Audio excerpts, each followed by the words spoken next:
Oh, I love me some home. Hey.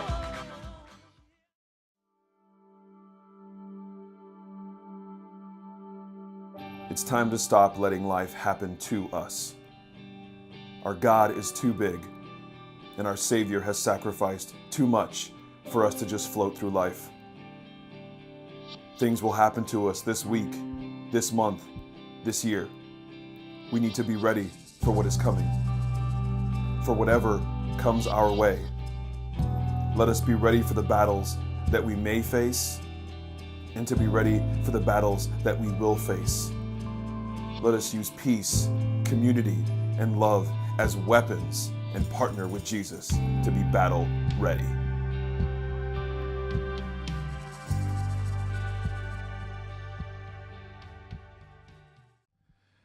Hey, welcome to The Heart, you guys. My name is Dominic Encinius. I'm the leader here at The Heart, and I'm so grateful for you guys to be here this morning. You picked a great Sunday to come to church. I know it's a big day if you're a football fan or if you have friends that invited you to a Super Bowl party. There's a couple people we invited to our Super Bowl party that they don't even know what it is. They just said there's going to be food, and they said, we love people who love sports, so we'll be there. Actually, there's one thing I want to share with you before we get going. I want to tell you about something. I want you to get your phones out. Get your phones out real quick. Everybody, get your phones out. You probably have them out, you cheaters. Just pretending like oh, let me get it now. Oy, okay. Get your phones out, and I want you to go whatever app store. It's the Apple App Store, the Google Play Store, whatever, and I want you to download this app called Church Center. I want you to download this, and you can, when you get there, you can you search by zip code and find The Heart. Here's why I want you to download this, is because we have some things going on here at The Heart, some different things that you can be a part of. If you're looking for community, you can get plugged in here at The Heart. We're all about welcoming and belonging and connection and community here at The Heart. We're far, far less about your church attendance. We worry less about your church attendance, and we want so much more for you to be able to have a place where you can belong and get plugged in and have people around you who can love you and support you. So if you download this app, you can find The Heart in there. You do it by zip code. You can go within there, you can look at different events that we have coming up. We have something called HC Mixer, and that's just be able to get to know people. Maybe you're new to the church, or you're new to San Marcos, or you just don't know a lot of people. It's a great place to meet people, to meet some of the people that are here at The Heart. And the one thing I want to tell you about as well is we have a baptism coming up. I think it's early or mid-March. And I want to invite you, if you have made a decision recently, or maybe you were baptized early in your life and it wasn't really your decision, you want it to be yours, you want it to be your baptism, then you can do that. Now, there's no limit on how many times you can get baptized. It's not like you get to heaven, they're like, whoa, it's 3 times. Jeez Louise. 2's the limit, so you're going to have to wait out here.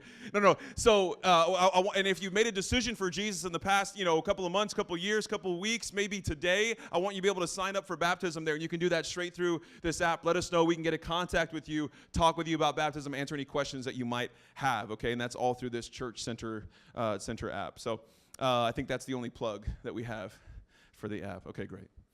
We're in week 5 today of our message series that we have called Battle Ready. And that's how we do it at The Heart, is we have a particular topic or a concept that we kind of hang around for about 4 or 5, 6 weeks, and we kind of dig into it and see what can we learn from the scriptures, right? What can we learn from the text, from the Bible, and how we can apply that to how we're living today.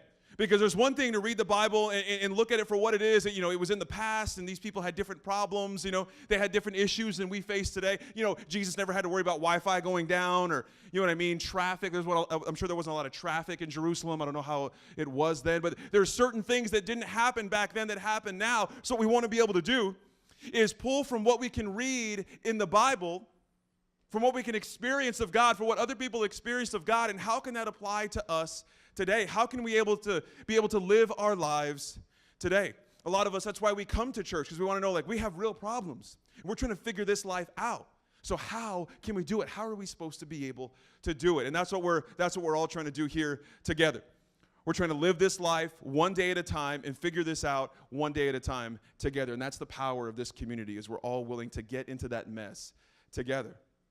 Now, as we look forward to 2019, what we learned the first week of Battle Ready is that it's not that troubles might come, okay? It's not that you might face battles this year. The promise is you will face battles. The promise is there will be troubles. You will run into issues. You will have arguments. There will be a little bit of tension in your marriage. There will be a little bit of tension in your parenting. You will have relationships that could end. You might lose your job this year. I don't want to speak these things over you, right, and speak negatively, but the truth is life happens to us. So we can't control what's going to happen to us, but we can control if we're going to be ready for those battles when they come. We can control how we are going to respond when battles come our way. And that's what this series is about, is making us battle ready for the things that are coming our way. Now, what we've done is we've looked at a couple of tools that we can have over the past several weeks that you can have with you to be prepared for these battles. One is gratitude, giving praise and thanks to God for who He is, for what He's done. One is activating self-control, stepping into self-control, being able to be responsible for who we are, for how we act, for how we respond to those around us. And then this last week was, what was it? Community, that's right. Talked about the power of community, the power of community around us. And when it comes time to face a battle, if you have people around you, if you bring a whole group of friends to fight one person, they're not going to be ready for it. I don't want you to, I mean, we'll all back you up, you know what I mean? I'm just saying that don't get in a fight so we don't have to back you up. Okay, good. So today I want to dig a little bit further and give you another tool, another weapon when it comes to being battle ready, and that is peace. You can have peace with you. Bring it with you. And peace can mean different things to different people. So we'll go over in a little bit. We'll look at a couple of scriptures and we'll kind of talk through what peace could mean for you in your life, in the situation that you are dealing with currently. There was a Texas State men's basketball game last night. Anybody get a chance to go to that? A few people? Okay, all right, yeah. It was a tough game, tough loss, but the men are killing it, having a great year. Texas State sports is just crushing it this year. So it's been a lot of fun. Been a lot of fun to watch all these games. Said me only, I guess. But something happened. So there was a ton of people at the game. Record attendance for the Texas State men's basketball. Over 6,000 people at this game. A lot of people. And we got to the game, we're like, man, this is exciting. You know, there's a bunch of people around. We love having a bunch of people. I love when people are supporting the school. I told my son Corbin, I said, it's nice to see some school spirit, you know, at Texas State. Pretty exciting. And then we left the game in the parking lot, and I was like, you know what? I wish less people would come to these games, you know, because this is a nightmare.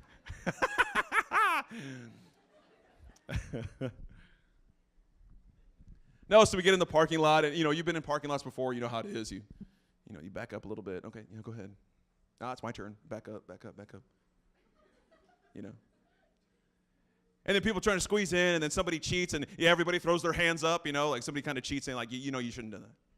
And now they're 4 cars ahead of you, and it's like, that's going to take me hours to get to where that spot is.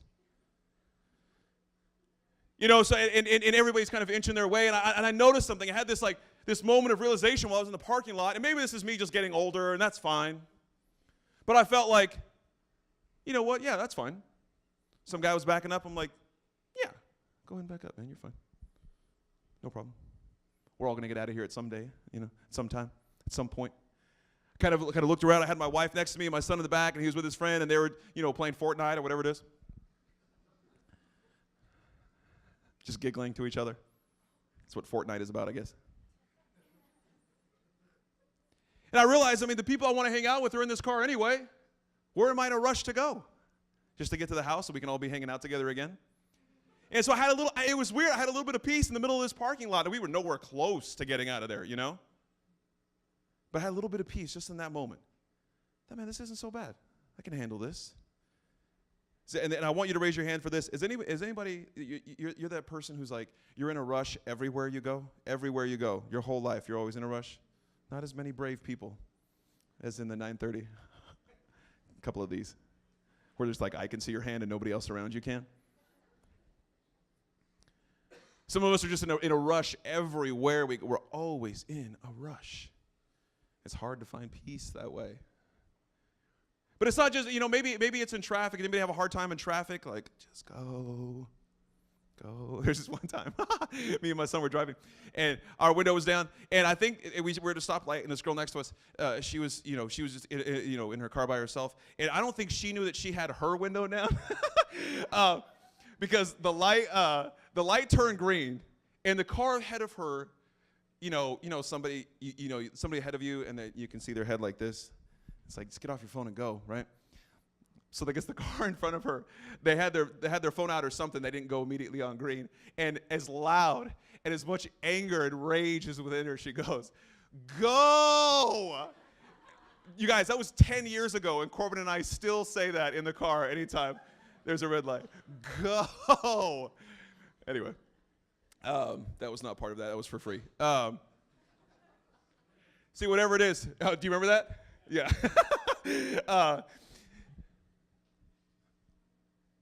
Point is there's different, wherever it is in your life, maybe it's not traffic and you're perfectly patient and that's great. And I don't mean to paint myself as a hero, like I'm this, parking lot hero and I let everybody in, because I don't. There's different parts of our life where we have trouble bringing peace with us, right? Where we have trouble letting peace in. For some of us, it's our marriage. We have trouble there, and some of us it's our relationships. Maybe our mom or dad or our brother or sister. We're having some rocky relationships there, and we're having some battles that we're facing. Maybe you're in the middle of a battle right now. For some of us, it's at work. We have a hard time bringing peace with us to work because there's that boss we don't like, or maybe you're the boss and you have that employee you don't like. Just fire him. There's plenty of gainful employment in San Marcos. Maybe it's the coworker that you have a problem with, and there's going to be different areas of your life where you're not going to have that peace. And it comes that anxiety and those worries and those troubles, and it's tough to live life that way. It's exhausting. It's exhausting to have all these troubles that you're facing. But I think today, if we can learn what it means to have peace, I think that you can show up on Monday different than you left on Friday. I think you can show up to the next conversation you have with your husband or your wife different than you did in the last argument. I think you can show up to the next time you see your family and be able to be a different person than you were the last time, even if that was yesterday and you see them tomorrow. Now, there's a couple scriptures I want to go through today, and I really want you to be able to focus on these today and look for the word peace, but not just the word peace, but where peace comes from. So the first scripture I want to read for you, it's in 1 Peter. Now, 1 Peter was a book written by Peter, and he's the famous one that you might have heard of. He's the one that walked on water with Jesus, okay, that Peter. He's also the one that denied Jesus at the end of his life, so whatever you have done, at least you didn't deny Jesus while he was in the room, And Peter still went on to do amazing things. Still went on to preach the gospel. Still went on to write books that ended up in the Bible. So there is hope for us, is what I'm saying. Okay. So I want to read this as 1 Peter chapter 5, verse 7. I'm going to read right before it, verse 6 first. It says, if you bow low in God's awesome presence, he will eventually exalt you as you leave the timing in his hands. Pour out all your worries and stress upon him and leave him there, for he always tenderly cares for you. Another translation says, give all your worries and cares to God, for he cares about you. Some of you, that might be something you've never heard before or realized before or understood, is that God cares for you. God sees you. I know sometimes in my life I feel like God's so busy. He's got bigger fish to fry than me, right? He's got bigger problems to worry about than my problems. But to rest in that for a second, to hear that, and maybe you need to write that down, that God cares for you. Just write that part down. God cares for you. He sees you. He knows you. He knows your heart. So here's what I want us to see here is it's not this promise of once you know God, or once you start following Jesus, or once you start going to church, or once you start giving to church, then all your worries go away. All you need is Jesus, and your worries are gone. If you act now for $19.95, Jesus can take all your worries away tonight, right? No, that's not what this is saying. That's not what this scripture is showing us. It's saying that we have worries. You have stress. You have problems. You have issues. So do I. And peace doesn't mean that you stop having worries. Peace doesn't mean that your worries disappear. Here's what it means. It means you gather all your worries, all your problems, all your troubles, and you bring them to God. And that's counterintuitive, right? That's not how we think, because what we think is, I need to clean up my act. I need to stop being such a mess. And then once I stop being a mess, then I can come to God and say, here I am, you're welcome. This is what a perfect human looks like. But what we're told here is that God wants us to bring our worries with him. What kind of loving God? What a loving God says, bring your worries to me and let me carry them. It's not this shameful guilt. You should stop worrying. Stop worrying so much. And then we get that message in our head, and when we start to worry, we're like, okay, I'm not doing what God wants me to do. I shouldn't be worrying. Okay, I'm just not going to worry. I'm just not going to think about it. And that's a whole other problem. You need a counselor for that, not me. You know what I mean? You need a psychologist. But what we want to do is bring our worries to God. That's where it starts to change. That's where peace starts. And I love this. It's so powerful because this is up to us. Not up to us as in you need to do something before God does something. God's already saying, I want your worries. Just bring them to me. That's what's so powerful about this in our relationship with God is we get to choose the nature of our relationship with God. It shouldn't work that way. He's the God of the universe. He created everything, but he wants it to work that way. He wants us to choose him. And we choose him when we choose peace by bringing our worries to him. You could probably list right now on a piece of paper 5, 6, 7 things that you are worried about. Write them down tonight. Type them out and say, this is what I'm bringing to God. And you might say, well, what is that going to do? Does that mean I stop worrying? Probably not. But what you can do is each time you start to worry, start to think, you say, nope, I'm going to give that to God. I regularly worry about things constantly. And each time I worry about it, I say, no, I don't want to worry about that. I don't want to stress over that. I want God to worry about that. But nobody worries about my problems better than me. You know what I mean? Nobody's going to worry about your problems better than you are. So it's going to take intention. It's going to take choice to bring those worries to God. There's another scripture I want to look at. This is in the book of John. Now, John is one of the Gospels, okay, one of the 4 accounts of Jesus on earth. And in this particular part of John, Jesus has taken some time to talk to his disciples, and Jesus does a lot of things while he's on earth, okay? He heals people, and he feeds people miraculously, and water to wine, and walks on water, and he's teaching people about the ways of God and what it means to let God love them.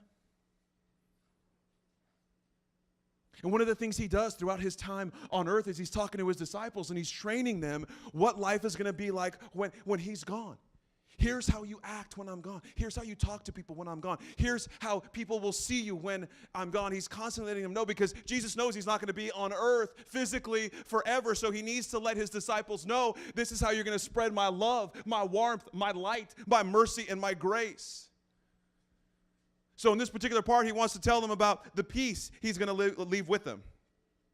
So in John 14, it says, peace be with you. I give you my own peace. This is not the kind that the world gives. This is peace in the midst of troubled times. Before you have nothing to fear. Therefore you have nothing to fear. Let not your hearts be timid. This is in the Mirror Bible translation. There's a couple things I want to look at here. Jesus is giving you his peace. Not the kind that the world gives, okay? This isn't the peace that you have when you look at your phone and it's at 98% battery life, and you're like, this is what life is all about. You know what I'm talking about? I can use this phone for days. Right? Not that kind of peace. Not the kind of peace that when your car's been having trouble, but you turn the thing and it turns on right away, fires up right away. Not that kind of peace.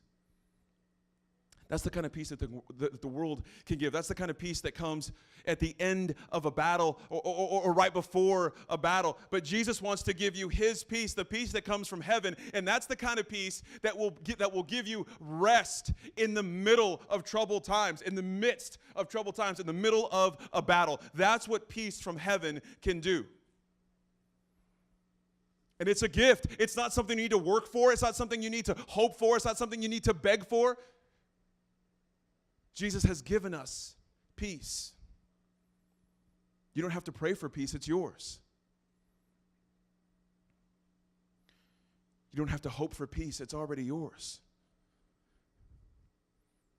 That's why peace is so powerful, because it's something that you choose to be a part of. Jesus has already given it. It's Christmas morning, the gift is there. So you don't have to say, I hope there's a gift under the tree from Jesus. It's already there. It's even marked peace. You know what I mean? It's letting you know. And it's up to us to grab that gift, open it up, and start using it, because that peace is ours. It's been given to us. It's been bestowed to us from heaven through Jesus for us to carry along with us when we get ready for battle and in the midst of battle. That's what makes peace a little saucier than some of the other things we've looked at for battle ready. Is you can have peace before the battle to make you battle ready, but you can use and activate your peace. You can wage peace in the middle of your battle. Because I think here's what we do sometimes. When we get ready for a battle, an argument, we strategize. Okay, I am going to have you raise your hands for this one. Are you one of those people? I'll raise my hand too. I set you up bad right there, right? Are you one of those people? Are you somebody who, when you know you're going to have a tough conversation with somebody, right? A crucial conversation, it's going to be a tough one, and you think in your head like, okay, I'm going to say this, and I hope they say this, because I got something. Boom! You know what I mean? Like, is anybody like that? Like you okay, whoa, hey, you're in the right place. Strategize, right? I wish they would say that. They need to. Tough love it is. Tough love, right? And what we can do is when we activate our peace and we choose peace is when it comes time for some of those tough arguments, those battles, those strategies, it's not strategizing for how we can win the battle, because here's what happens. If you win an argument, guess what? You lose. Yeah, maybe you won the argument, but was it worth the relationship that you lost over it? Yeah, maybe you won the argument against your wife or your husband. Was it worth the divorce? Maybe you won the argument against that boss, and you gave that boss a piece of your mind, but it cost you your job. So congratulations, I guess. It's tough being right. It's a tough row to hoe.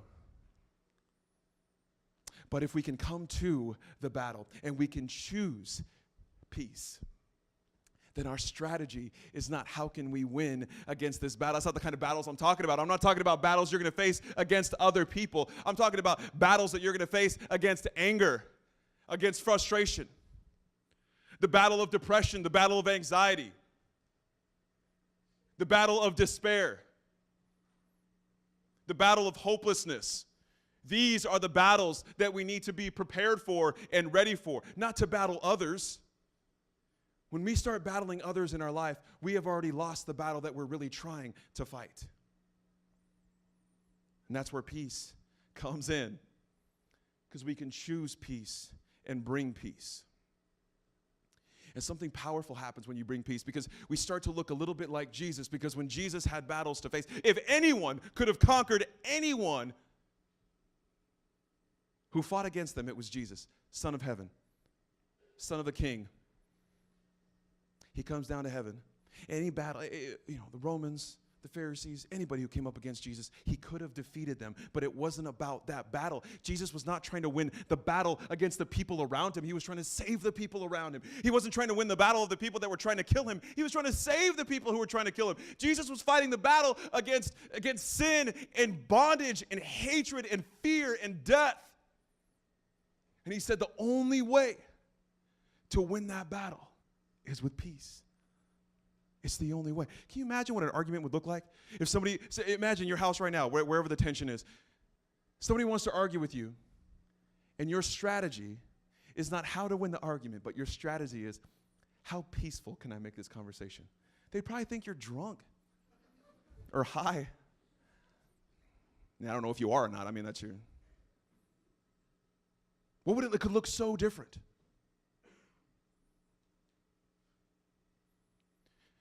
Peace is not something you need to wait for after the battle. I think we think that sometimes the battle's going to be over and then we'll fight. Once this mess is over, once this sickness is over, once this relationship is over, once I get out of this job, then I can finally have some peace around here.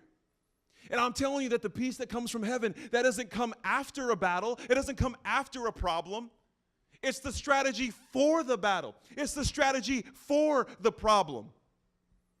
You don't have to wait for peace. Stop waiting for peace. Stop praying for peace. It's yours now, right now.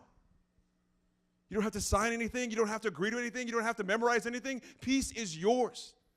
It's a gift freely given to you from heaven. That's what happens when we can accept peace, is we can bring that to our battles. What could it look like for you? What would your marriage look like if you brought peace to these conversations? What could some of your business dealings look like? Maybe you own your own business, or you're trying to, or maybe you're running a business. Some of you students, what could peace look like if you brought peace into your life?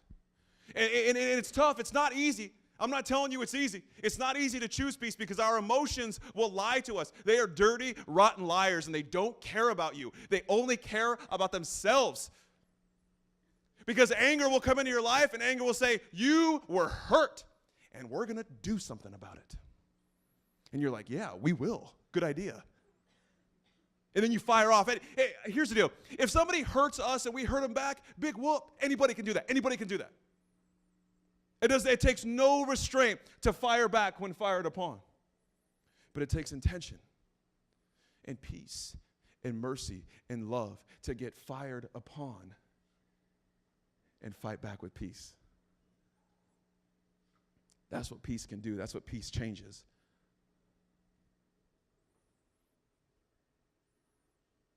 We can choose peace in the midst of our battles, but we can choose peace before a battle even comes.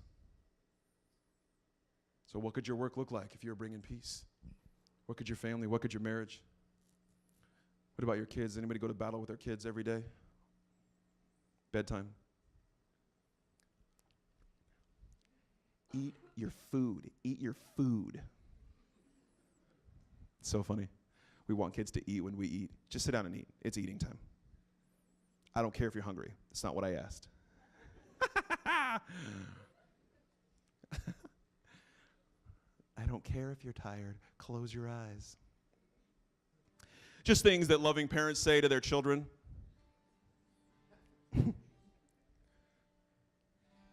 Here's what I want you to do, guys. Here's what I want you to do.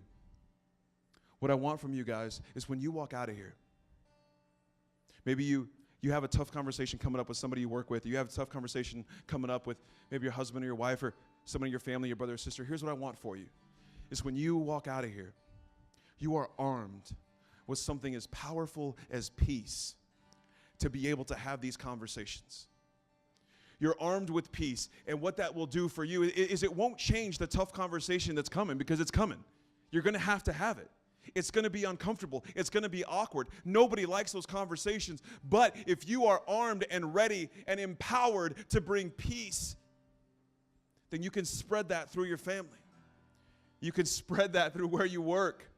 Can you imagine if you became a catalyst for peace? Everyone else is strategizing how to win battles. Everyone else is strategizing how to win arguments. Everyone else is strategizing on how to beat you to the next promotion. Everyone else is strategizing on how to get better grades than you.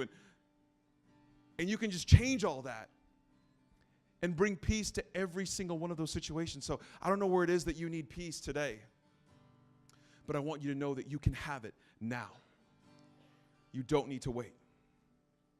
You can step right into that peace that's already been given to you.